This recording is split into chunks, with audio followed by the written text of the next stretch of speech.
everyone, Chance here. I got a tweet from Sean Corey and it says, I saw an Airsoft game of yours and it looks very fun, but I don't know squat. Can you make a video on the best way to get into Airsoft?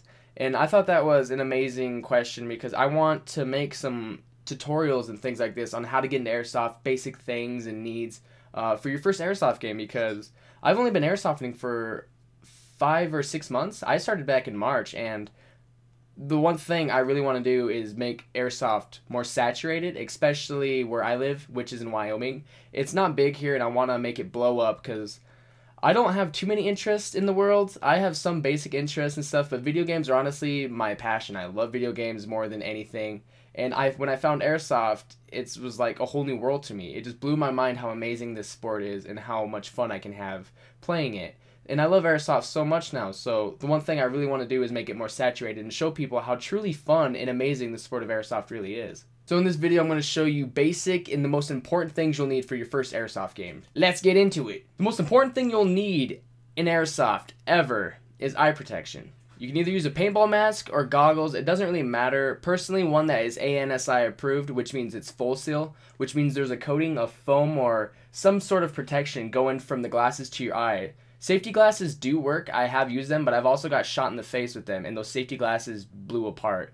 So they are not ideal. They are not ballistic approved. They cannot hold or withstand a BB coming at you very fast. So just keep that in mind. Generally, just try to get some goggles. You can get these Vulcan ones I have now for $13 on eBay. If you're curious on what gear I'll be running today or in this video, I'll put a link down in the description to everything I'll be using.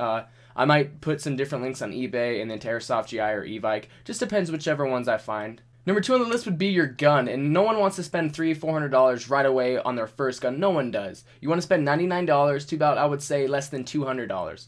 And this isn't the best choice, but if you want to spend around $150, what I have in front of me is the JG M4S system. It has some internal upgrades and some external upgrades, but right out of the box, this gun will come with an M120 spring and a 603 Type bore barrel. Essentially, this JG M4S system is already pre-upgraded, so right out of the box, you could pick it up, put the battery in it, and you're able to go. Third is some knee pads. No matter where you're playing, if you're indoors or outdoors, you are going to be on your knees at some point in time. If that's even dirt or concrete, no matter what it may be. Your knees are going to get torn up if you're even sitting there for 15 seconds having all your weight and all this gear dragging you down onto one knee. It could really tear up your knees. And if you're not wearing them, you could also not only scrape up your knees, but you can get thorns and things like that in your knees that would just cause you more annoyance than anything. So knee pads are very important. Fourth will be your boots. What I have right now are just $20 Walmart boots. They're made by Brahma. They're not very good if you want to use them for anything other than Airsoft. If you use them every day, in about a month they would fall apart. They are cheaper boots.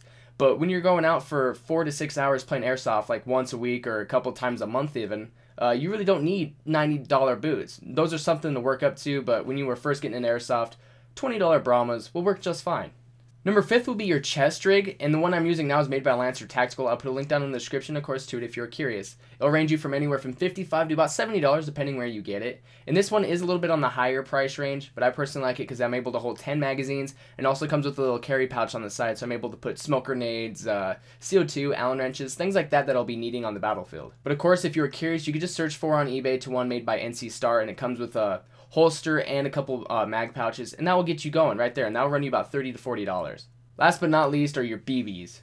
Never, ever, and I mean ever, use anything less than .20 gram BBs. And what I mean by that are the Crossman ones at Walmart that are 1.2. They're .12 gram BBs. You know, the clear ones that come with any spring gun? Never use those. You will destroy your gun. They're plastic, cheap BBs. Well, of course they're plastic, but they're very cheaply made. Just horrible BBs. And not to bash them, but they're made for springers. They're made for weaker guns to throw these little light BBs farther. If you have a high-powered AEG or even a gas blowback rifle and you drop these into your gun, they will blow apart inside. They're too weak and too light and cheap that they will just destroy your gun. I do not use anything less than Elite Force .25s, but I would recommend anything of a high quality BB brand. Just search for Google. There's all kinds. There's some made by G&G, Golden Ball, ICS, Elite Force, of course. All these BBs are really high quality, and you can use .20 gram or higher. Never use anything less than .20. If you have any questions on the gear that I'm running here today, or if you have any other questions evolving around the whole idea of how to get started in Airsoft,